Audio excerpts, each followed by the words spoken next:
جی جناب، السلام علیکم، کیسے ہیں بھائی صاحب؟ وعلیکم السلام ورحمۃ اللہ۔ اللہ یاری صاحب، اللہ کا کرم ہے، آپ سنائیں خیریت سے؟ بہت مہربانی آپ کی، خدا آپ کو جزائے خیر دے، سلامتی دے، حکم کریں، کہاں سے کال کر رہے ہیں، کیا نام ہے؟ اللہ یاری صاحب، میرا نام نور الحسن ہے، روات سے بات کر رہا ہوں۔ رباط موراکو سے؟ پاکستان سے رباط؟ نہیں، پاکستان سے، روات، اسلام آباد۔ اچھا، ٹھیک، اوکے سر، حکم کریں کہ آپ کے لیے کیا کر سکتے ہیں؟ اللہ یاری صاحب، میں دراصل انجینئر محمد علی مرزا صاحب کا اسٹوڈنٹ ہوں، تقریباً 7-8 سال سے ان کو سن رہا ہوں۔ جی سر۔ تو پچھلی دفعہ بھی آپ کے سیشن میں آئے تھے علی الحسن نقوی بھائی، جنہوں نے آپ سے سوالات کیے تھے کوئی خلیفتین والی حدیث پہ۔ جی سر۔ وہ دراصل میں ہی ہوں جس نے انجینئر صاحب سے سوال کیا تھا، تو اس کا انہوں نے پھر مجھے جو ہے نا ان کے سیشن میں جا کے میں نے ان سے سوال کیا تھا، تو انہوں نے مجھے جواب کچھ ٹوٹا پھوٹا دیا، کیونکہ میں تو جو ہے نا انجینئر صاحب کو شروع سے سن رہا ہوں، وہ کہتے ہیں کہ اللہ کے نبی علیہ السلام نے خلیفہ صرف قرآن کو چھوڑا تھا۔ تو یعنی کہ 7 سال سے میں بھی اسی لائن پہ تھا۔ مجھے پھر ایک دوست نے، ایک شیعہ دوست نے مجھے ایک مسند احمد کی حدیث بھیجی، 11395 نمبر حدیث، جس میں نبی علیہ السلام فرما رہے ہیں کہ میں تم میں 2 خلیفہ چھوڑ کے جا رہا ہوں، خلیفہ تین کے الفاظ موجود تھے۔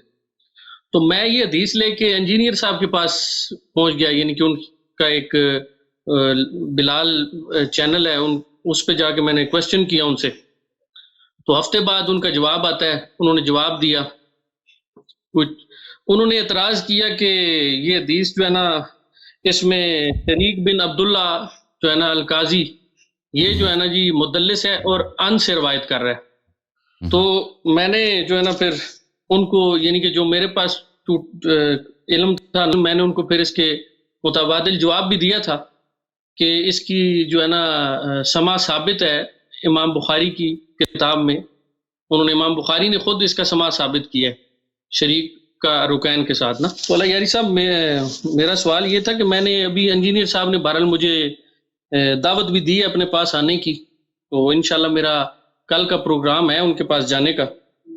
تو میرا آپ سے سوال یہ تھا کہ یہ جو مجھے کچھ ان کی باتوں سے یوں لگا کہ انہوں نے کہا کہ ہر حدیث کی جو ہے نا، یعنی کہ ہر حدیث کا سما ثابت کرنا ہوتا ہے، ایسا یعنی کہ کوئی اہل سنت میں کوئی مطلب ہے کوئی اس طرح کا اصول حدیث کہ ہر حدیث کا آپ نے سما ثابت کرنا ہے، یعنی کہ راویوں کا، کہ ایک دفعہ اس کے ساتھ سما ثابت ہو گیا تو وہ پھر وہ کافی نہیں ہوتا؟ ایک تو میرا یہ سوال ہے۔ شریک بن عبداللہ القاضی کی رکین کے ساتھ وہ کہتے ہیں کہ اس حدیث جو یہ 11395 نمبر ہے، اس میں ان کا سما ثابت نہیں ہے۔ جی بھائی، اور مزید کوئی سوال ہے اس حدیث کے متعلق؟ جی اللہ یاری صاحب، یہ اصل میں مجھے پچھلی دفعہ آپ میں نے ان کے ساتھ کیا نام ہے اس کے ساتھ علی الحسن، انہوں نے سوال کیے تھے، میں نے ان ساتھ اس کے جتنے شکوک و شبہات تھے میں نے ان کا جواب دے دیا تھا، اور محدثین کے تصحیح وغیرہ دراصل میرا کل میں دکھایا تھا اس کو۔ تھوڑا انہوں نے مجھے بلایا ہے تو میرا جانا تھوڑا ضروری ہے، کیونکہ میں ان کا بہت پرانا سٹوڈنٹ ہوں، شاید جب انہوں نے شروعات کی ہے تب سے میں ان کو سن رہا تھا، لیکن مجھے اعتراض نہیں، آپ کسی کے پاس جا رہے ہیں، آپ میرا بات یہ، آپ نے علی الحسن نے کال کیا تھا پچھلے ہفتے، آپ نے سنا وہ سب کچھ؟ جی اللہ یاری صاحب، کافی حد تک سنا ہے میں نے۔ آپ نہیں، کافی حد تک درست نہیں ہوتا نا، جب اس نے کال کیا ہے، اس نے آپ کی باتیں اس نے کی ہے، تو اس نے 4-5-6 سوال کیے تھے، تو میں نے ان کے 4-5-6 سوال کا جواب دے دیا تھا اس سیشن میں، اس کے ساتھ کافی ٹائم بھی لگا تھا، 1 گھنٹے کا، اور سب بتا دیا۔ بہرحال میں دوبارہ تکرار کرنے سے میں نہیں، مجھ پہ تذبذب نہیں ہے، لیکن سوال یہ تھا کہ آپ نے صحیح پوری نہیں سنی بات میری، ٹھیک ہے نا، یہی کہہ رہے ہیں؟ جی بالکل ایسے ہی۔ اور مزید کیا وہ آپ کو سوال صحیح انہوں نے پہنچایا نہیں ہے اللہ یاری صاحب، انہوں نے جو آپ کو سوال ہے نا مین، وہ یہ تھا کہ انجینئر صاحب کی باتوں سے یہ لگ رہا تھا، وہ کہنا یہ چاہ رہے تھے کہ ہر حدیث کا آپ نے سما ثابت کرنا ہوتا ہے، مطلب ہے ہر حدیث کا۔ میں جواب دے دوں گا اس کا، اور مزید کچھ نہیں ہے۔ اور مزید سوال ہے، صرف ایک ہی سوال ہے حدیث کے متعلق؟ بس اسی حدیث کے متعلق سوال ہے، کیونکہ میں جب میرے تک یہ حدیث جب پہنچی ہے، میں تو کافی پریشان ہوں، ظاہر ہے میں تو شروع سے سن رہا تھا، اور وہ کہہ رہے تھے جی اللہ کے نبی نے صرف قرآن کو خلیفہ چھوڑا ہے۔ میرے بھائی آپ دیکھیں، کوئی بھی شخص کوئی جملہ بولتا ہے نبی کریم صلی اللہ علیہ وسلم کے متعلق، انہوں نے یہ کیا ہے یا یہ نہیں کیا ہے، ٹھیک ہے نا، جی ہم تو اس زمانے میں نہیں تھے، ہم شاہد نہیں تھے، تو اس کے لیے دلیل کی ضرورت ہوتی ہے، چاہے وہ کہیں کہ انہوں نے کیا ہے، چاہے کہہ دیں نہیں کیا، دونوں کے لیے دلیل کی ضرورت ہوتی ہے۔ اگر اس زمانے میں ہم ہوتے بھی، پھر بھی دلیل کی ضرورت ہوتی۔ دلیل کیا ہوتا ہے؟ مشاہدہ، ہم دیکھ لیتے بھائی کہ انہوں نے کیا کیا ہے، کیا نہیں کیا۔ لیکن اگر دلیل نہیں ہے تو آپ کسی چیز کو نسبت دیتے ہیں اور ایک چیز دوسری چیز کو نفی کرتے ہیں دلیل کے بغیر، تو یہ ہوتا ہے افتراء علی النبی صلی اللہ علیہ وآلہ وسلم، نبی کریم صلی اللہ علیہ وآلہ وسلم پہ جھوٹ باندھنا۔ اور یہ قطعاً بلا شک متواتر احادیث میں ہے کہ یہ شخص جہنمی ہے اور یہ شخص کافر ہے، یہ جہنمی ہے، خالد جہنم میں رہے گا، اور خالد جہنم میں وہی شخص رہتا ہے جو کافر ہوتا ہے۔ یہ منکر، در حقیقت یہ منکر رسول ہے، ایسا شخص جو ایک ایسی بات کو نبی کریم صلی اللہ علیہ وسلم سے نسبت دے دیتا ہے جو سچی نہیں ہے، اور ایک ایسی بات کو نبی کریم صلی اللہ علیہ وسلم سے نفی کرتا ہے جو سچی ہے۔ اب یہ شخص آپ کا جو ہے واللہ یاری صاحب، وہ انجینئر صاحب نے جب میں نے ان سے یعنی کہ دوبارہ کاؤنٹر کویشچن کیا اس جو حدیث کے متعلق نا، جب انہوں نے جواب آیا تو میں نے دوبارہ اسی چینل پہ جا کے ان سے سوال کیا، انہوں نے مجھے دعوت دی، لیکن اس سے پہلے انہوں نے کچھ اس حدیث پہ اعتراضات کیے۔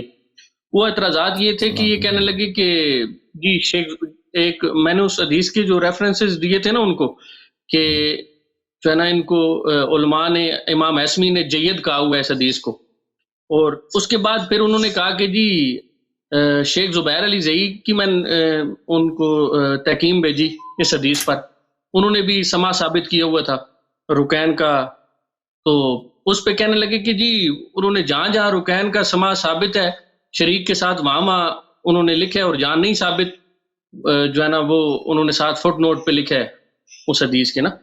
اب یعنی کہ ان کا کہنے کا مطلب یہ تھا کہ ہر حدیث کا سما ثابت کرنا پڑتا ہے۔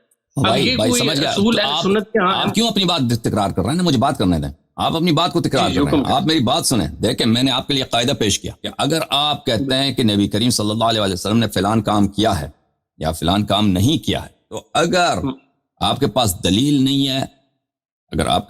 نہیں ہے تو آپ جھوٹے ہیں اور نبی کریم صلی اللہ علیہ وسلم پہ افتراء باندھ رہے ہیں، اور یہ جہنم میں خلود کا سبب ہے اور یہ کفر کی دلیل ہے۔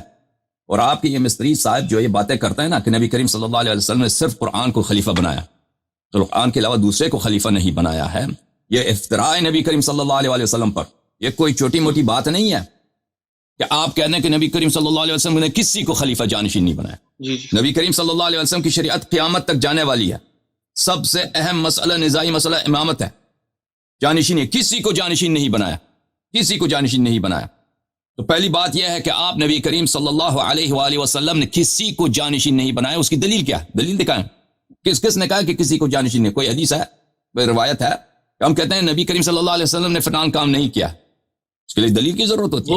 دوسری طرف بات سنیں، دوسری طرف وہ ثابت احادیث کہ انہوں نے جانشین بنایا ہے، تصریح کی ہے جانشینی پر، صرف حدیث خلیفتین تو نہیں ہے، اس کے علاوہ مزید احادیث ہم آپ کی خدمت میں پیش کریں گے۔ یہ ایک طرف سے وہ بات کہ کسی کو جانشین نہیں بنایا، یہ نبی کریم صلی اللہ علیہ وسلم پہ جھوٹ ہے۔ دوسری طرف ان سب متواتر احادیث کی جٹلاؤ ہے، تکذیب ہے، جس میں نبی کریم صلی اللہ علیہ وسلم اپنے بعد جانشین بنا کر گئے۔ لیکن میں آپ کو ایک بات بتاؤں، آپ برا نہ ماننا میرے بھائی، آپ لوگوں کا ہمیشہ یہ بات سب یاد رکھو کہ جماعت مخالفین ہمارے جو مسلمان بھائی ہیں ان کی بات بنتی ہی نہیں ہے سوائے اس کے یا اللہ پہ جھوٹ باندھے یا رسول صلی اللہ علیہ وسلم پہ جھوٹ باندھے، اس کے علاوہ ان کی بات نہیں بنتی۔ اور اقبح القبائح کو، یعنی بدترین چیزوں کو، مسئلہ امامت پہ ان کی انکار ان کو کہاں تک لے جاتی ہے کہ اقبح القبائح کو رسول پاک صلی اللہ علیہ وسلم سے نسبت دیتے ہیں۔ اب قرآن کریم، سب کو پتا ہے، میری باتیں ہوئی کہ قرآن کریم نبی کریم صلی اللہ علیہ وسلم کے زمانے میں جمع نہیں ہوا تھا، قرآن کریم جمع نہیں ہوتا، کوئی صحابہ بھی نہیں تھا کہ حافظ قرآن ہو۔ ہمیں دکھائیں کون سا صحابہ اس کے پاس قرآن تھا۔ نبی کریم صلی اللہ علیہ وسلم کے بعد قرآن پہ کتنا نزاع ہوا ہے صحابہ میں، وہ چیز جو جمع نہیں ہے، وہ چیز جو اکثر اس کے آیات متشابہات ہیں، تمہارے پاس، تم اپنی کتابوں میں دکھاؤ، آپ کی کتابوں میں قرآن میں کی تفسیر میں کتنی احادیث ہے تمہارے پاس؟ قرآن کی اکثر آیات متشابہ ہیں۔ یہ میں کوئی چھوٹی بات نہیں کر رہا ہوں، اپنی کتابوں کو کھول کے دیکھو، تفسیر کی کتابوں کو، فخر رازی کی تفسیر ہے، کشاف کی تفسیر ہے، تاویلات اہل سنہ ماتریدی، ابو منصور ماتریدی کی تفسیر ہے، ابن جریر طبری کی تفسیر ہے۔ ہر آیت میں بسم اللہ سے لے کر ہر آیت میں، بہت کم آیات ملیں گے کہ اس میں کئی ایک اقوال نہ ہوں ایک ہی آیت کی تفسیر میں۔ ایک ایسی کتاب جو جمع نہیں تھا، اس کے کامل ہونے پہ بڑا اختلاف، اس کی ترتیب پہ بڑا اختلاف، بس ترتیب پہ کیا ہوتا ہے، اختلاف ہی نہیں ہے، وہ ثابت ہے کہ اس کی ترتیب نزول کی ترتیب نہیں ہے، یہ ترتیب صحابہ کی ترتیب ہے، اور صحابہ نے مخالفت کی زید بن ثابت کی، صحابہ نے تفسیق کیا زید بن ثابت کی، عبداللہ بن مسعود نے، ابی بن کعب نے، یہ جو بڑے صحابہ تھے، سینئر صحابہ تھے قرآن میں، قرآن کے قاری تھے، انہوں نے مخالفت کی ہے، ثابت ہے زید بن ثابت کے قرآن کی۔ اچھا، رسول پاک صلی اللہ علیہ وسلم اپنے زمانے سے جا رہے ہیں، وہ چیز جو کسی کے پاس ہے نہیں، اگر ہوتا بھی تو اس کے آیات متشابہات ہیں، اس کو جانشین بنا کر گئے۔ یہ بات، یہی بات ہے نا کہ یعنی حقیقتاً یہ ہے کہ کسی کو جانشین نہیں بنایا، کیونکہ قرآن مجید ہے کہ اگر جمع بھی ہو نا، ہم فرض کرتے ہیں قرآن کریم جمع ہوا ہوتا اس زمانے میں، آپ اچھی طرح سے سن لیں اس باتوں کو، یہ بات کتنی قبیح ہے، کتنی عوام فریبی ہے، عوام کو بھئی ٹوپی پہنا دو، عوام کو جو ہے بیچاروں کو بیوقوف بناتا ہو، یہ بیوقوفی بنانے کا سلسلہ جاری رکھو، کہ دیکھ اگر یہ قرآن اسی فرض کرتے ہیں اسی طرح بین الدفتین جمع تھا نبی کریم صلی اللہ علیہ وسلم کے زمانے میں، یہ نبی کریم صلی اللہ علیہ وسلم کے کام انجام دے گا، ایک لیڈر کا کام یہ انجام دے سکتا ہے؟ مجھے بتاؤ، ابھی تم پاکستان میں تمہارا صدر ہے، صدر جو ہے حکومت کا ہیڈ نہیں ہے، حکومت کا ہیڈ ہے پرائم منسٹر، اس کو ہٹاؤ، قرآن کو ادھر بٹھا دو نا، ہم دیکھتے ہیں کتنے دن کا آپ کا کام چلے گا، کتنا دن آپ کا کام چلے گا؟ یہ مذاق کر رہے ہو؟ ایک سوسائٹی کا وہ قرآن ایک دکان کو بھی نہیں چلا سکتا بھائی، قرآن ایک معاشرے کو تو چھوڑ دیں، ایک پرچون کی دکان بھی ہو نا، اس کو رکھ دیں ادھر، وہ قرآن نہیں چلائے گا؟ کیا مذاق کر رہے ہو؟ قرآن نبی کریم صلی اللہ علیہ وسلم امام ہے، لیڈر ہیں، وہ معاشرے کے ایڈمنسٹریٹر ہیں، اگر کئی دور سے خبر آتا ہے کہ دشمن وہاں پہ جمع ہوئے، وہ حملہ کرنا چاہتے ہیں، نبی کریم صلی اللہ علیہ وسلم ان کی ذمہ داری ہے کہ تسلی کر لیں کہ وہاں پہ دشمن ہے، مسلمانوں کا لشکر بنا دیں، ان کو وعدہ کریں کہ وہاں پہ غنائم ملیں گے یا جو بھی ہے، یا آپ کو ثواب ملے گا، شہید ہوں گے تو جنت جائیں گے، ان کے لیے خرچے کا بندوبست کریں، پھر ان کو جنگ کے لیے بھیج دیں۔ اگر کوئی شخص کسی سے زنا کرتا ہے، یہ قرآن آ کے اس پہ حد جاری کرے گا، قرآن آ کے شہادت دے گا، مذاق بنائے تم لوگوں نے، یہ قرآن آ کے شہادت دے گا، قرآن آ کے حد جاری کرے گا۔ ہاں، کوئی کسی کا اختلاف ہے نماز پر، نماز کے مسائل قرآن بیان کرے گا، کسی کو نماز نہیں آتی، صحابہ کو، کسی صحابی کو فرض کریں نماز کے مسائل نہیں آتے، قرآن آ کے اس کو سکھائے گا کہ نماز اس سے طرح پڑھی جاتی ہے۔ کوئی شخص فرض کریں کہ قرآن کے آیات کی تفسیر نہیں جانتا، وہ قرآن سے آ کے پوچھے قرآن یہ کیا باتیں کر رہے ہیں؟ نبی کریم صلی اللہ علیہ وسلم، قرآن عزیزو یاد رکھو، قرآن ایک پرچون کی دکان بھی نہیں چلا سکتا۔ میں قرآن کی بے عزتی نہیں کر رہا، قرآن مجید ایک اللہ کا کلام ہے، اس کی اپنی شان ہے، اس کی اپنی عظمت ہے، لیکن صرف ایک کتاب ہے، ایک کتاب ہے، اللہ کا میسج ہے، وہ نبی کریم صلی اللہ علیہ وسلم کی جگہ نہیں لے سکتا۔ خلیفہ یعنی جانشین، اس کی جگہ پر بیٹھ کر، اس کی مسند پر بیٹھ کر اس کا کام چلانے والا۔ ایک جگہ پہ مثلا فرض کریں ایک ہائی اسکول کا ٹیچر ہے، ہائی اسکول میں وہ فرض کریں وہ کیا پڑھاتا ہے؟ انگلش پڑھاتا ہے، اب اس کی انتقال ہو جاتی ہے، آپ جا کے قرآن کو رکھ دو اس کی جگہ پر، یہ کیا یا کوئی شیکسپیئر کا کتاب ادھر رکھ دو، یہ باتیں بے وقوفانہ، احمقانہ، بالکل جو اپنے عوام کو، مسلمانوں کے دلوں میں قرآن کے لیے ایک تعظیم ہے، ایک تکریم ہے، ایک توقیر ہے، ان کو اس طرح بیوقوف بناؤ کہ نبی کریم صلی اللہ علیہ وسلم نے، تو پھر تو نبی کریم اگر نے واقعی یہ کیا ہے کہ کسی کو جانشین نہیں بنایا، صرف قرآن کو بنایا، تو یہ تو بڑی ظلم ہے امت پر، کیونکہ امت کو کس کی ضرورت ہے؟ امت کو خلیفے کی ضرورت ہے، جانشین کی ضرورت ہے۔ اگر ایک ہائی اسکول میں وہاں کے ایک انگلش کا ٹیچر ہے، وہ مر جاتا ہے، بچوں کو کس کی ضرورت ہے؟ لازمی بات ہے کہ دوسرے ٹیچر لے کے آؤ، بچوں کو انگلش پڑھا دے۔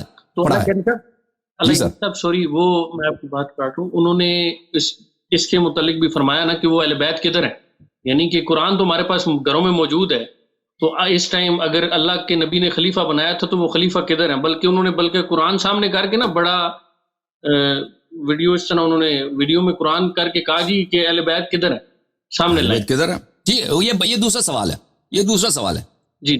اس زمانے میں قرآن بھی کسی کے گھر میں نہیں تھا، ٹھیک ہے نا، ہم نبی کریم صلی اللہ علیہ وسلم کے زمانے کی بات کر رہے ہیں، ان کی وفات کی بات کر رہے ہیں، اس زمانے میں قرآن کسی کے گھر پہ نہیں تھا۔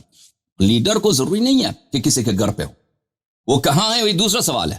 پہلی بات یہ ہے کہ انہوں نے جانشین بنایا یا نہیں بنایا، اس سوال کا جواب دیا جائے نا، پھر آپ پوچھیں گے کہ وہ لیڈر کون ہے، وہ لیڈر کہاں ہے؟ یاری صاحب وہ جواب دیتے ہیں نا، وہ بخاری کی روایت لے کے آتے ہیں نا، وہ جو حضرت عمر نے کہا کہ جی اللہ کے نبی نے کسی کو خلیفہ نہیں بنایا تھا، تو میں بھی جو ہے نا کسی کو خلیفہ نہیں بناؤں گا، بلکہ ایک 6 رکنی کمیٹی بنائی۔ ہاں، اسی حدیث کو میں آپ کو دکھانا چاہتا ہوں، بخاری میں بھی ہے، مسلم میں بھی ہے، اس میں آگے کیا ہے؟ بخاری میں آگے میں اس میں عمر نے جب کہا تھا کہ نبی نے کسی کو خلیفہ نہیں بنایا تھا، میں کسی کو خلیفہ نہیں بناتا، آگے کیا اس میں آپ کو دکھاتا ہوں، وہ یہ ہے، اس مسلم میں ہے، مسلم میں ملاحظہ فرمائیے، مسلم میں یہ ہے، دیکھیں یہ مسلم ہے، جلد نمبر 5، ترجمہ وحید الزمان، یہاں پر صفحہ نمبر کون سا ہے؟ 116، باب الاستخلاف و ترکی، خلیفہ بنانا اور خلیفہ نہ بنانا.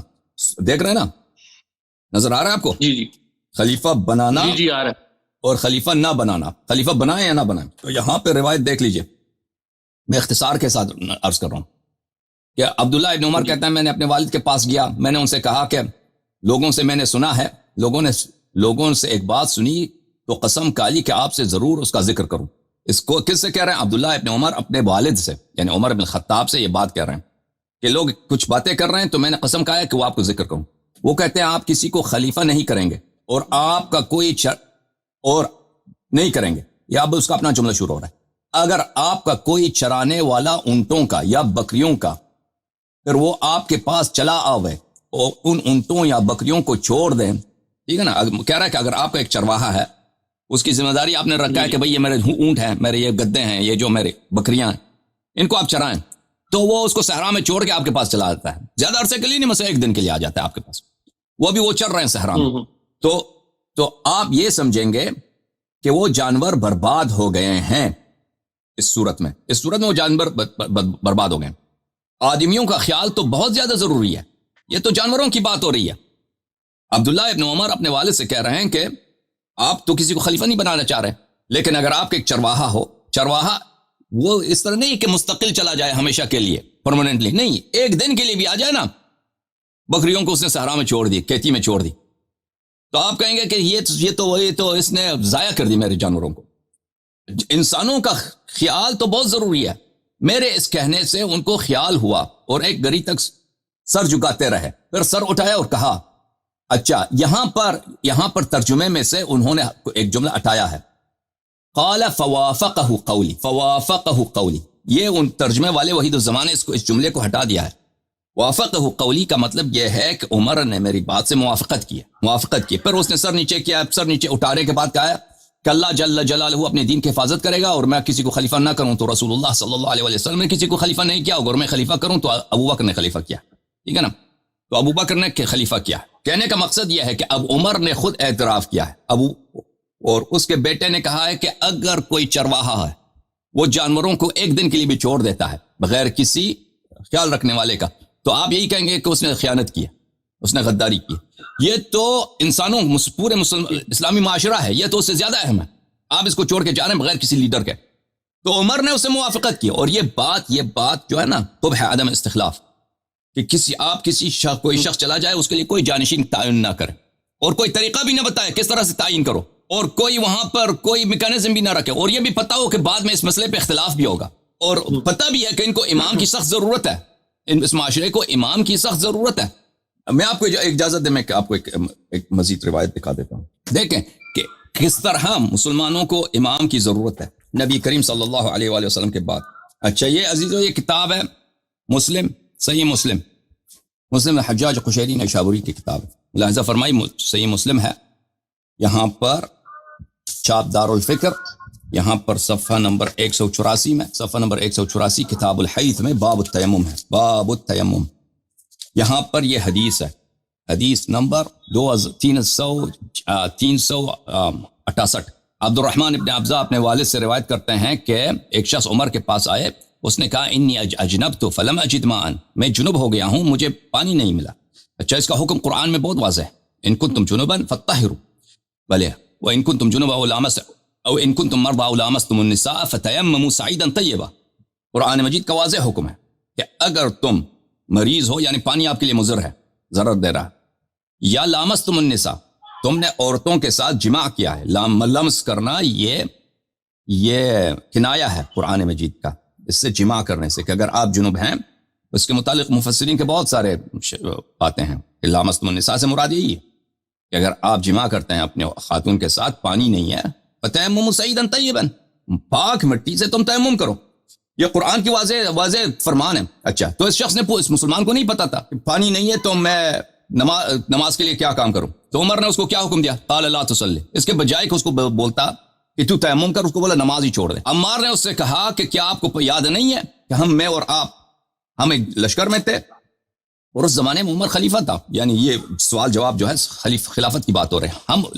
عمار نے کہا یاد نہیں ہے کہ ہم دونوں ایک لشکر میں تھے، تو ہم دونوں جنوب ہو گئے تھے، تو اس وقت بھی آپ نے نماز نہیں پڑھی تھی، لیکن میں نے زمین پہ مٹی پہ میں نے اپنے آپ کو لوٹے ماری تھی میں نے. تو نبی کریم صلی اللہ علیہ وسلم کے پاس جب میں آیا تو انہوں نے کہا کہ ہم دونوں سے انہوں نے فرمایا کہ کافی تھا تیرے لیے کہ ہاتھ کو مٹی پہ مارتے اور چہرے پہ ملتے اور کفوں پہ مالتے، تو ہاتھوں پہ مالتے، یہ آپ کے لیے تیمم کے لیے کافی تھا. تو عمر نے اس سے کہا کہ اتق اللہ یا عمار، اللہ سے ڈرو، اللہ سے ڈرو. اچھا، یعنی یہ تو اس نے عمار نے تو کوئی غلط بات نہیں کی. عمار نے سنت رسول صلی اللہ علیہ وسلم بتایا، عمار نے وہ حکم جو قرآن مجید میں موجود ہے بتایا، اور تیمم کا طریقہ بھی بتایا کہ رسول پاک صلی اللہ علیہ وسلم نے ہمیں تیمم کا طریقہ بتایا. اس کے باوجود عمر کو اب اس کو غرور تھا، پتہ نہیں جو بھی تھا، اس نے وہ الٹا عمار کو کہہ رہا ہے کہ تو اللہ سے ڈر، حالانکہ اس نے خود قرآن کے خلاف حکم دیا ہے، تو اس کو خود اللہ سے ڈرنا چاہیے تھا. بات یہاں پر یہ ہے کہ دیکھیں خلیفہ ہے، خلیفہ بننے کے بعد اس کو تیمم نہیں آتی، تو مسلمانوں کو نبی صلی اللہ علیہ وسلم کے بعد ایک ایسا شخص جو نبی صلی اللہ علیہ وسلم کے علم کا حامل ہو، وہ مسلمانوں کو سکھائے، ان کے لیے گائیڈ کرے، ان کو پڑھا دے، ان کو سمجھا دے. کیونکہ نبی کریم صلی اللہ علیہ وسلم تو مسلمانوں کے ساتھ صرف 23 سال تھے، 23 سال، لیکن اکثر مسلمان جو ہے آخر میں مسلمان ہوئے تھے، نبی کے آخر 2-3 سال میں مسلمان ہوئے تھے. ان کو اسلام کا اتنا پتہ نہیں تھا. یہ عمر ہیں، یہ جو پرانے مکے میں مسلمان ہوئے تھے، ان کو تیمم کا نہیں معلوم. اگر تیمم کا معلوم ہے اس کے باوجود وہ خلاف النص فتوا دے رہے ہیں، تو پھر یہ ومن لم يحكم بما انزل اللہ، اگر اس کو پتہ ہے اس آیت کا، اس کے باوجود فتوا دے رہا ہے، نبی کا سنت بھی معلوم ہے کہ پانی نہیں ہے تو تیمم کرو، اس کے باوجود یہ فتوا دے رہا ہے، تو پھر تو واضح ہے کہ کیا بات. تو بہرحال میرے بھائی، تو نبی کریم صلی اللہ علیہ وسلم کے بعد اس بات میں کوئی شک ہی نہیں ہے، ان کی جانشین کی ضرورت ہے. اب اسلام دین کامل ہے. یا تو نبی کریم صلی اللہ علیہ وسلم نے کسی کو اپنا جانشین معین کیا ہے، کہا کہ فلانے میرے جانشین ہیں، جیسے وہ ہمیشہ کرتے تھے. وہ جتنے غزوے پہ گئے ہیں، نہ پتہ آپ کو کسی بھی غزوے مجھے دکھائیں کہ کسی غزوے پہ وہ گئے ہوں مدینے پہ کسی کو جانشین معین نہ کیا ہو. اگر چاہیے تو میں تمام غزوات آپ کو دکھاتا ہوں، اور میں یہ بھی دکھاتا ہوں کہ کس غزوے میں گئے، کس کو جانشین معین کیا، یا کوئی لشکر انہوں نے بھیجا ہو کسی کو امیر معین نہ کیا ہو. یہ کبھی ہوا ایسا کسی لشکر کہیں بھیجا ہو اس کا امیر معین نہ کیا ہو؟ کبھی ایسا نہیں ہوا. نہیں بالکل ایسا نہیں. بالکل. اب وہ دنیا سے ہمیشہ کے لیے جا رہے ہیں، کسی کو تعین نہیں کیا بھائی. اور سب سے اختلافی مسئلہ بھی یہی ہے مسلمانوں میں، جس پہ شروع اور سب میں اختلاف جو پیدا ہوئے ہیں فروعات میں امامت کی وجہ سے پیدا ہوئے ہیں. دوسرے اختلافات بھی اسی سے منشعب ہیں، عقائد میں جو اختلافات ہیں، اصول فروع میں جو اختلافات ہیں، اسی کے اس کے باوجود نبی کریم صلی اللہ علیہ وسلم نے کسی کو تعین نہیں کیا.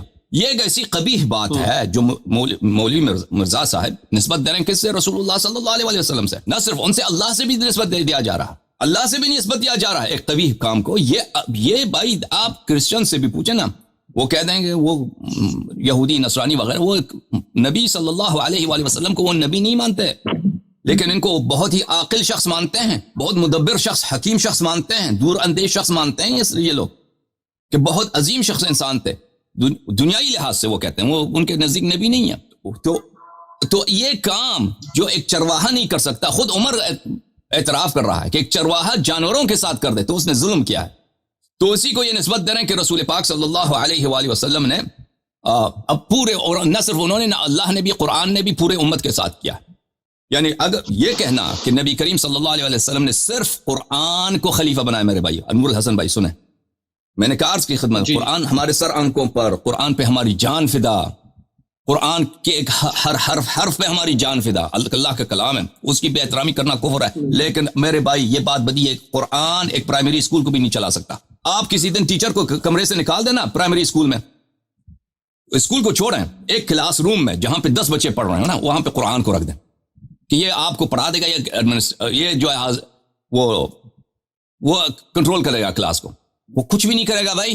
قرآن میں یہ کام ہی نہیں ہے، قرآن کے کیا مذاق بنا ہے، قرآن کا یہ کام نہیں ہے کہ وہ نبی صلی اللہ علیہ وآلہ وسلم کے فرائض انجام دے دے، لیڈر کے فرائض انجام دے دے. یہ کہنا کہ اللہ رسول اور اللہ تعالیٰ نے صلی اللہ علیہ وآلہ وسلم اور اللہ جل عظمتوں نے قرآن کو جانشین بنایا ہے، یعنی کسی کو جانشین نہیں بنایا ہے. یعنی وہی بات کہ امت پہ ظلم کیا ہے، اور یہ بالبتاہا وہ باطل بات ہے. اگر مثلا میں آپ کی خدمت میں عرض کروں کہ کوئی ایڈمنسٹریٹر ہے کسی ہاسپٹل کا، وہاں پہ 1-2 ڈاکٹر اگر نکل جاتے ہیں تو اس کی ذمہ داری ہے کہ اس کی جگہ پہ ایک دوسرے ڈاکٹر کو لگا دے وہاں پر. اگر وہ کسی کو نہیں لگاتا، وہاں پہ مریض بھائی مر رہے ہیں، ایمرجنسی روم میں مریض مر رہے ہیں، وہاں پہ نرسوں کو نہیں آتا، نرس ہیں، وہ نرس ہیں، ڈاکٹر نہیں ہیں، لیکن وہ جو ہاسپٹل کا جو چیف ایڈمنسٹریٹر ہے اس کی ذمہ داری ہے کہ بھئی ڈاکٹر اگر یہاں سے چلے گئے ہیں وہ کام نہیں کرتے تو فوراً ڈاکٹر کی تلاش کریں کہ یہاں پہ لگا دے. اگر وہ ڈاکٹر کی تلاش نہیں کرتا, وہاں پہ نہیں لگاتا, وہاں پہ مریض مر جاتے ہیں, کس کی ذمہ داری؟ وہ ایڈمنسٹریٹر کی ذمہ داری ہے کہ بھئی اس نے وہاں پہ ڈاکٹر نہیں لائے. کوالیفائڈ ڈاکٹر لانے چاہیے جس طرح کیونکہ وہ مریضوں کی جان بچا دے. اسی طرح نبی کریم صلی اللہ علیہ وسلم دنیا سے جا رہا ہے, وہ ہمیشہ کے لیے جا رہا ہے, وہ ایک لیڈر ہے. اس کے بعد لیڈرشپ کے فرائض کون انجام دے گا؟ یہ اللہ کی ذمہ داری ہے. یہ جا رہا ہے تو اس کی جگہ پہ لگا دے, کسی شخص کی تعین کر دے. اچھا, تو پھر اللہ تعالیٰ نے تعین کیا اور رسول اللہ صلی اللہ علیہ وآلہ وسلم نے اس بات کو اپنے احادیث میں بیان کیا. حدیث ثقلین ہے, حدیث خلیفتی علی خلیفتی فی امتی. میں حدیث اگر آپ کو مل جائے تو میں وہ دکھا دیتا ہوں آپ کی خدمت میں. وہ بھی حدیث صحیح ہے, وہ صحیح سند کے ساتھ مروی ہے. یہ کتاب السنہ لأبی بکر احمد بن عمرو بن ابی عاصم الجزء الاول چھاپ دار السمیعی للنشر. اس کتاب کے محقق ہیں کون ہیں؟ ڈاکٹر باسم فیصل جوابرہ, استاد الحدیث بکلیت اصول الدین کالج میں, امام محمد ابن سعود یونیورسٹی ریاض میں. یہ اس حدیث کے پروفیسر ہیں. یہ جزء اول ہے. اچھا, یہاں پر آپ کو لے کے چلتے ہیں میرے بھائیوں صفحہ نمبر 799 میں. یہ صفحہ نمبر 799 ہے. یہ حدیث دیکھیے, حدیث 1222 عن ابن عباس نے روایت کیا, قال رسول اللہ صلی اللہ علیہ وآلہ وسلم, رسول اللہ صلی اللہ علیہ وآلہ وسلم نے اپنے بھائی امیر المؤمنین علیہ السلام سے اس طرح فرمایا, انت منی بمنزلت ہارون من موسیٰ, تو میرے سے وہی رتبہ رکھتا ہے جو ہارون موسیٰ سے رکھتا ہے. ہارون موسیٰ سے صریح قرآن کا لفظ اخلفنی فی قومی, میرے قوم میں تو میرا خلیفہ ہے. اخلفنی فی قومی, تو میرے قوم میں میرا خلیفہ ہے. وہی نسبت جو ہارون کو موسیٰ علیہ السلام سے تیرا مجھ سے ہے. الا انک لست, مگر یہ کہ آپ جو ہیں لست نبیا, نبی نہیں ہے. وانت خلیفتی فی کل مؤمن بعدی, اور آپ میرے جانشین ہیں. انت خلیفتی, نور الحسن بھائی کٹ گیا آپ کا لائن, ان کا لائن کٹا ہوا, دوبارہ آ جائیں تو ملا دیں گے. وانت خلیفتی فی کل مؤمن بعدی, آپ ہر مؤمن میں میرے بعد میرے جانشین ہیں. حاشیہ نمبر 1, اسنادہ حسن رجالہ رجال الشیخین, اس کے رجال سب رجال الشیخین ہیں, غیر ابی بلج واسمہ یحییٰ ابن سلیم ابن بلج. قال الحافظ صدوق ربما اخطأ وله شواہد ساتات. اس کا اسناد حسن نہیں ہے, اس کا اسناد صحیح ہے. اب وقت نہیں ہے کہ میں اس کا صحت ثابت کروں, کبھی انشاءاللہ تبارک تعالی وقت ملے تو میں صحت ثابت کروں گا. رسول پاک صلی اللہ علیہ وآلہ وسلم نے, یہ صحیح حدیث ہے, مخالفین کے کتاب میں موجود ہے, انت خلیفتی فی کل مؤمن بعد من بعد, میرے بعد ہر مؤمن میں آپ میرا خلیفہ ہیں. اب یہی حدیث البانی کے ہاتھ لگا نا, وہ مجبور ہوا ہے کہ اس حدیث کے الفاظ کو چینج کرے. وہ اپنے کتاب ظلال الجنہ میں بے نہایت بے شرمی کے ساتھ اس حدیث کے الفاظ کو چینج کر دیتا ہے. کہتا ہے اس نہ کہ تحقیق کر کے مصادر سے نکال دیتا ہے, نہیں, کہتا ہے اس الفاظ کے ساتھ میں مان سکتا, یہ حدیث صحیح ہے, یہ حدیث صحیح ہے, لیکن اس کے الفاظ میں اس طرح بدل دیتا ہوں. ٹھیک ہے نا, کیونکہ یہ البانی کو پتہ ہے کہ حدیث کس بات پہ دلالت کر رہا ہے. حدیث دلالت کر رہا ہے کہ حدیث حجت ہے. امیر المؤمنین علیہ الصلوۃ والسلام اللہ کے نبی کریم صلی اللہ علیہ وسلم کے خلیفہ و جانشین ہیں. بلکہ میں وہ دکھا دیتا ہوں آپ کو, کوئی ایسی بات نہیں ہے. کتاب السنہ تالیف الحافظ ابن ابی عاصم, اور اس کے ساتھ ظلال الجنہ فی تخریج السنہ تالیف محمد ناصر الدین الالبانی, چھاپ المکتب الاسلامی. یہاں پر ملاحظہ فرمائیے عزیزو, صفحہ نمبر 565 میں آپ کو یہ حدیث دکھا دیتا ہوں. اس نے حدیث کے الفاظ اس طرح چینج کیے ہیں. عن ابن عباس قال رسول اللہ صلی اللہ علیہ وآلہ وسلم انت منی بمنزلت ہارون من موسیٰ الا انک لست نبیا انه لا ينبغي ان اذهب الا وانت خلیفتی. اس جملے کو اس نے اضافہ کیا, یہاں پر لے کے آیا, یہاں پہ اضافہ کیا ہے. کہتا ہے مجھے یہ کہاں سے ملا, یہ مسند احمد میں ملا ہے, وہ دوسری حدیث ہے, اس سند کے ساتھ ہے ہی نہیں وہ حدیث. میں آپ کی خدمت میں دکھا دیتا ہوں وہ. اچھا, ملاحظہ فرمائیے کہ اس نے البانی نے یہ فقرہ اس میں اضافہ کیا, انه لا ينبغي ان اذهب الا وانت خلیفتی فی کل مؤمن بعدی, اسناد حسن ورجاله رجال الشیخین. یہاں پہ حاشیہ نمبر 1 میں کیا کہتا ہے, سقطت من الاصل, یہ اصل حدیث میں سے یہ زیادہ یہ ساقط ہو گیا تھا. مجھے مسند احمد سے ملا ہے, وہی زیادت ہامہ اذ بدونہا یفسد المعنی کما ہوا ظاہر. اس زیادت کی وجہ سے حدیث کا معنی فاسد ہو جاتا ہے, امیر المؤمنین علیہ السلام کی جانشینی ثابت ہوتی ہے, تو اس لیے مجھے وہاں سے لانا پڑا. یہ کہاں سے لے کے آتا ہے اس کو؟ مسند احمد سے لے کے آتا ہے. میں مسند احمد میں یہ حدیث آپ کو دکھا دیتا ہوں کہ وہ اور حدیث ہے, ملاحظہ فرمائیے, وہ اور حدیث ہے. وہ حدیث ہے عبداللہ ابن عباس کی حدیث. یہ مسند احمد ابن حنبل ہے, چاپ دار احیاء التراث العربی, جو چھپی ہے سنہ 1994 میں بیروت لبنان میں. یہاں پر مسند احمد عبداللہ ابن عباس میں, مسند عبداللہ ابن عباس صفحہ نمبر 544 میں, یہاں پر حدیث 3052 میں, اس وہاں سے اس نے نکالا ہے. بل حدثنا فلان فلان انی جالس الى ابن عباس اذ اتاه تسعة رحت فقالوا يا ابن عباس اما ان تقوم معنا واما ان تخلونا هؤلاء. یہ آگے جا کر آ جاتا ہے. پھر یہاں پر امیر المؤمنین علیہ الصلوۃ والسلام کے 9 مناقب بیان کرتے ہیں. ان مناقب میں اللہ آپ کا بلا کرے, میں آپ کو دکھا دیتا ہوں ان مناقب میں. وہ ان مناقب میں یہ ہے عزیزوں, وخرج بالناس في غزوة تبوك فقال له علي أخرج معك فقال النبي صلى الله عليه وسلم لا فبكى علي فقال له أما ترضى أن تكون مني بمنزلة هارون من موسى إلا أنك لست بنبي إنه لا ينبغي أن أذهب إلا وأنت خليفتي. وقال له رسول الله صلى الله عليه وسلم. پھر ابن عباس آگے جا کے کہتے ہیں رسول اللہ صلی اللہ علیہ وسلم نے فرمایا أنت ولي في كل مؤمن بعدي, أنت ولي في كل مؤمن من بعدي. تو اس کو البانی کو یہ پسند نہیں آیا, اس نے لفظ ولی بیچ میں سے اٹھا دیا. وہ دوسری حدیث ہے انت ولی من بعدی, انت خلیفتی فی کل مؤمن من بعدی, وہ اور حدیث ہے. وہ اس کو یہاں پہ جا کے اس نے لگا دیا. اور اس کے شاگرد جو ہیں بلے شیخ محمد فیصل الجوابرہ, وہ خود کہتے ہیں میں اپنے مقدمے میں, یہ کتاب السنہ ہے عزیزو, ملاحظہ فرمائیے کتاب السنہ ابی بکر احمد ابن ابی عامر ابن ابی عاصم, جز نمبر 1, چاپ دار السمعیل نشر.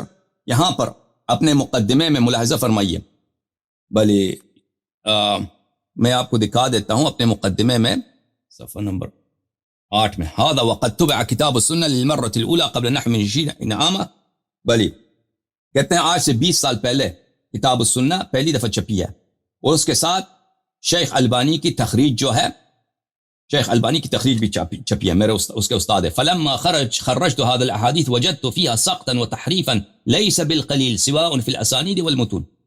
یہ خود جو ہیں البانی کے شاگرد ہیں, کہتے ہیں میں نے کتاب السنہ کو اس کے استاد البانی نے بھی تصحیح کیا, تخریج کیا, اور اس نے خود تخریج کیا. کہتے ہیں جب میرے استاد کی کتاب کو میں نے دیکھا, اپنے استاد کو, تو میں نے دیکھا کہ اس میں کتنے سقطات ہیں, کتنے غلطیاں ہیں, اور کتنے تحریف ہیں. اس نے تحریف کیا ہے احادیث کی, اور یہ کم نہیں ہے. وعندما راجعت المخطوط وقابلت ما وقع لي تأكد لي ذلك وتوثقت منه. اور جب میں نے مخطوطات کو دیکھا, کتاب السنہ ابن ابی بکر ابن ابی عاصم کی, میں نے مخطوطات دیکھے تو مجھے زیادہ یقین آیا کہ یہاں پہ اس البانی کے چھاپ میں تحریفات بہت زیادہ ہیں. ثم بدا لي أن أقوم بمقابلة الكتاب كله على المخطوط زيادة في التدقيق والتوثيق ففعلت بحمد الله ومنته فوجدت الامر نفسه من سقط وتحریف. پھر میں نے البانی کی کتاب کو اول سے لے کر بائی بسم اللہ سے لے کر آخر تک میں نے مخطوطات کے ساتھ اس کا مقابلہ کرایا, تو میرے لیے ثابت ہو گئی کہ البانی کی کتاب میں بڑی تحریفات ہیں. البانی کے کتاب سنہ میں بڑے تحریفات ہیں. اس میں تحریفات میں سے کیا ہے, اس نے اسی حدیث کو تحریف کیا ہے البانی نے. وہ اور حدیث لے کے آیا ہے کتاب مسند سے, جو ابن عباس کی بہت طویل حدیث ہے, اس میں سے الفاظ کاٹ کر کے اس حدیث کے بیچ میں ڈال دیا ہے.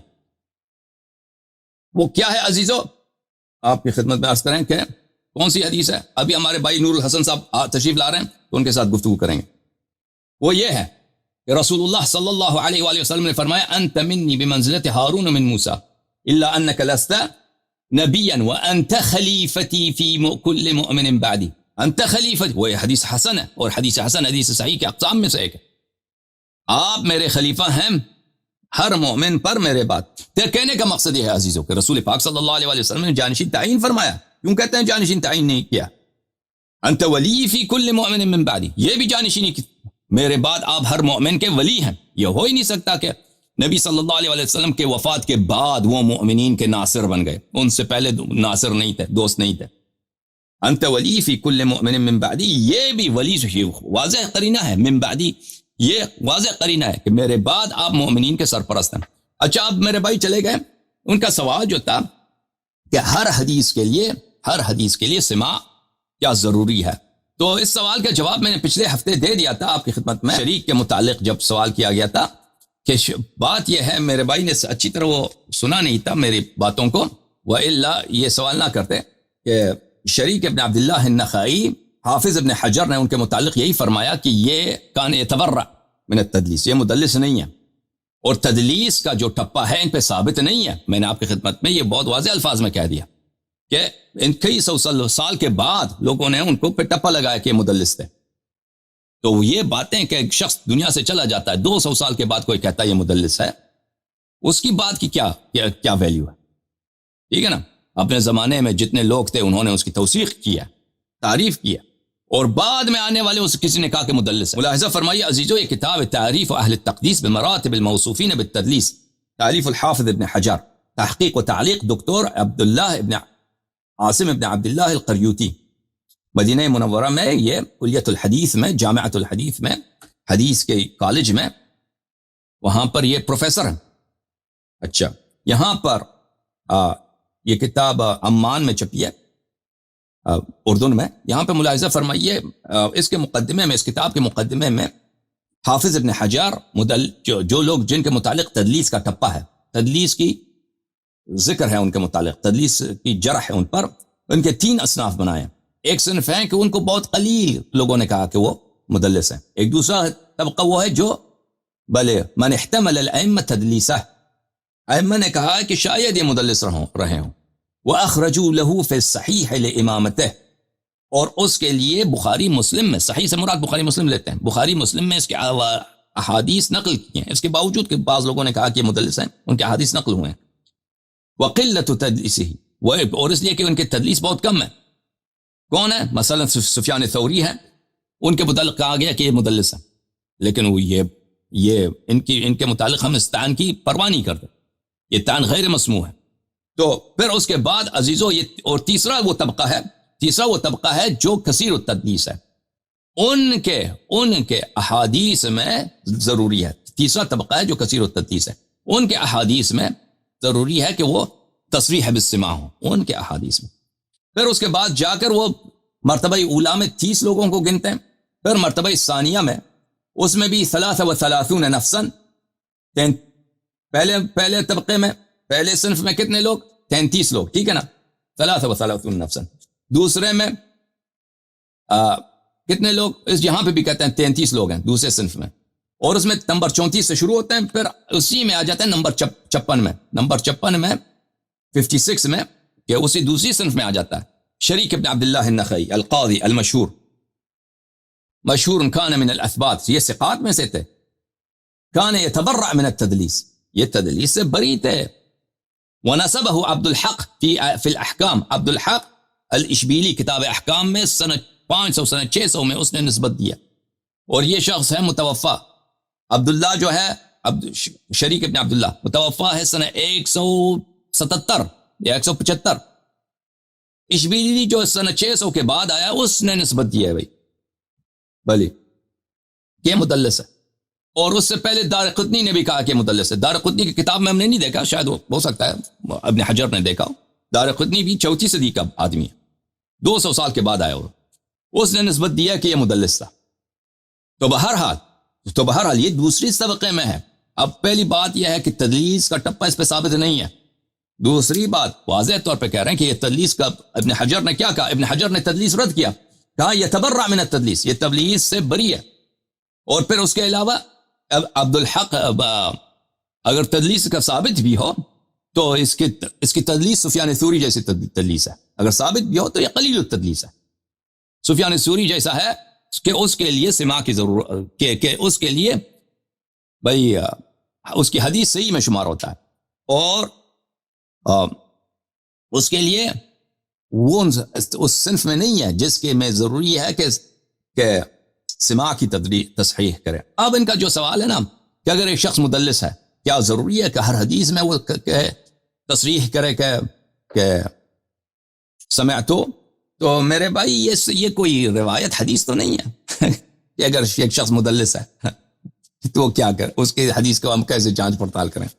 یہ تو علماء کے اجتہادات ہیں, جو جتنے عالم ہیں دنیا میں اتنے ہی وہ فتوے دیں گے بھائی آپ کو, ٹھیک ہے نا. لیکن مشہور معروف یہی ہے کہ اگر ایک شخص کثیر التدلیس ہے تو اس کے لیے یہی کہیں گے کہ اس کے لیے ضروری ہے, جو متاخرین ہیں وہ یہی کہیں گے کہ اس کے لیے ضروری ہے کہ ہر حدیث میں وہ سمعتو کا ہے.